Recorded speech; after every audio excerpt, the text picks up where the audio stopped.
Shalom, selamat pagi Bapak Ibu, saudara-saudara yang terkasih nama Tuhan. Marilah kita bersyukur kepada Tuhan untuk kita mendengarkan firman Tuhan. Damai sejahtera Allah yang melampaui segala akal, itulah yang memelihara hati dan pikiranmu dalam Kristus Yesus Tuhan. Amin.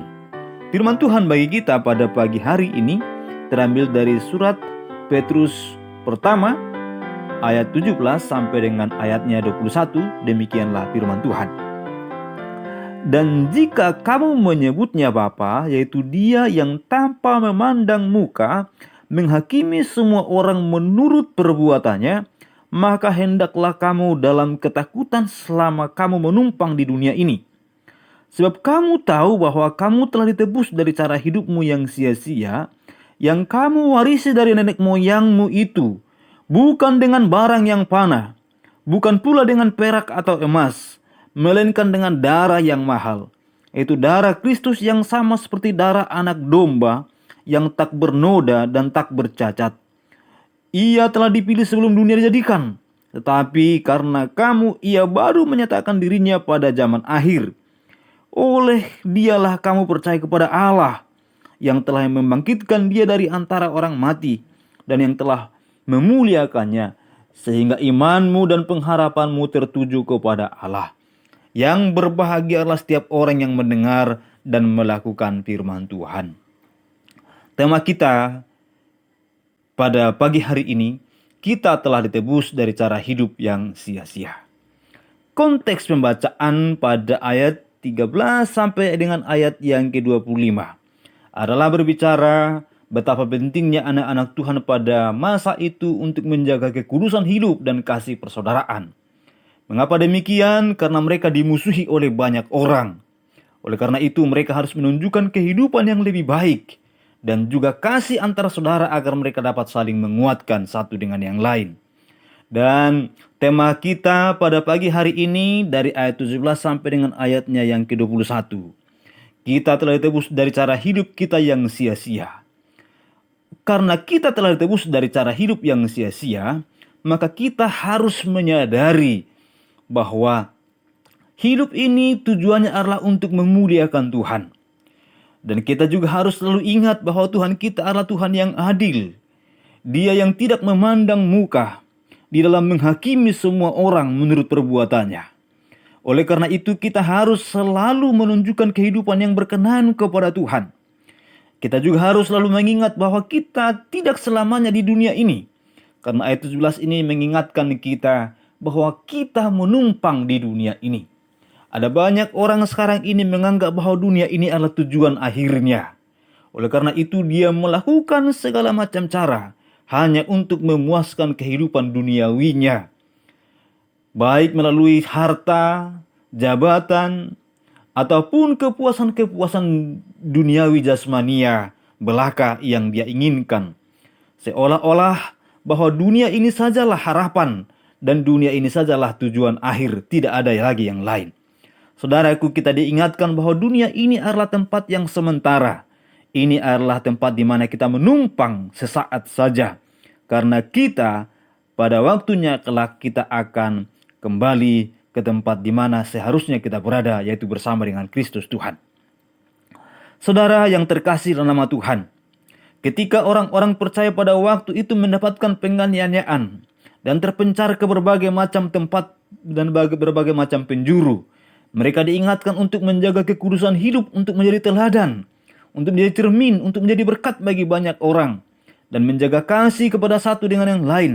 Maka hari ini kita pun diingatkan melakukan hal yang sama. Dan terlebih lagi kita diingatkan oleh firman Tuhan ini, bahwa kita harus melakukan hal yang demikian, karena Kristus telah menebus kita dari cara hidup yang sia-sia. Saudara tahu cara hidup yang sia-sia berarti hidup yang tiada arti. Saudara, bahwa berharga atau tidak berharganya kehidupan menurut pandangan rohani bukanlah karena berapa banyak uang yang dihasilkan atau berapa banyak kekayaan yang didapatkan selama dia hidup, tetapi bagaimana kita hidup menyenangkan hati Tuhan hari demi hari dan bagaimana kita menunjukkan hidup yang berkenan kepada Tuhan setiap hari dalam hidup ini. Oleh karena itu, saudara-saudara yang terkasih nama Tuhan, ingatlah bahwa kita telah ditebus dengan suatu pengorbanan yang sangat mahal. Dan setiap kali kita mendengarkan kata tebus, berarti ada sebuah harga yang harus dibayarkan. Dan dikatakan pada bagian ini ternyata harga itu lebih daripada emas dan perak. Karena dikatakan bukan dengan barang yang fana, bukan dengan perak atau emas. Uang biasanya adalah nilai yang sudah sangat dihargai orang. Tapi ternyata emas dan perak masih lebih berharga daripada uang. Karena uang bisa deflasi atau inflasi. Bahkan juga terjadi pada akhirnya mata uang tidak berharga. Itu bisa terjadi pada masa-masa perang atau masa-masa kritis secara global. Tetapi nilai emas dari tahun ke tahun dia akan tetap sama. Harga rupiahnya atau harga mata uangnya mungkin berbeda, tapi nilainya adalah tetap sama.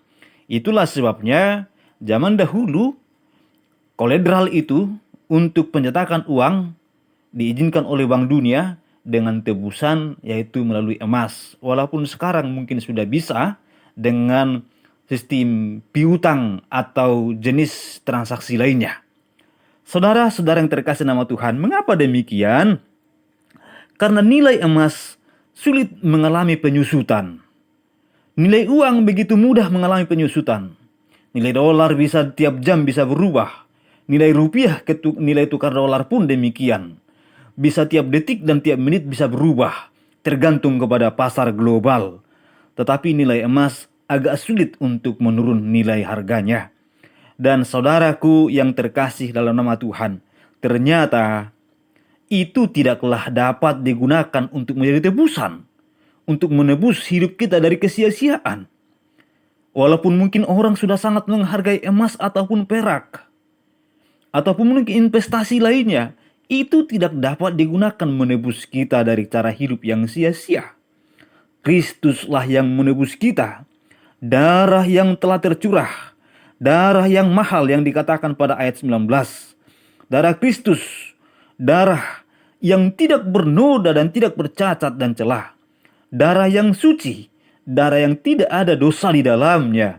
Itulah yang menebus saudara dan saya dari cara hidup yang sia-sia. Oleh karena itu, biarlah kita hidup memuliakan Tuhan. Biarlah kita hidup menyenangkan hati Tuhan.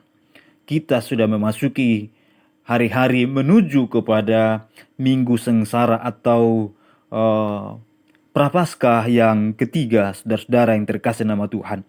Oleh karena itu, tetaplah hidup menyenangkan hati Tuhan. Biarlah hidup kita ini hidup yang memuliakan Tuhan. Karena Tuhan menghakimi tidak memandang muka. Dan karena kita di dunia ini sementara saja, maka kita harus mengarahkan kehidupan ini adalah hidup untuk menjadi alat di tangan Tuhan. Menjadi terang, menjadi berkat bagi banyak orang. Saudara-saudara yang terkasih nama Tuhan, Kristuslah yang telah menebus kita. Dan Dia menginginkan kita untuk menjadi hidup bagi Dia. Hidup menyenangkan hatinya. Dan saudara-saudara yang terkasih nama Tuhan, karena Dialah kita memiliki iman kepada Allah dan juga memiliki pengharapan yang tertuju kepada Allah. Oleh karena itu, mari kita selalu hidup menyenangkan hati Tuhan dimanapun kita berada. Tetaplah bersama kami di dalam edisi-edisi renungan kita hari-hari berikutnya. Terkadang memang kami terlambat ataupun tidak mampu untuk membuat secara kontinu karena berbagai macam hal dan kondisi.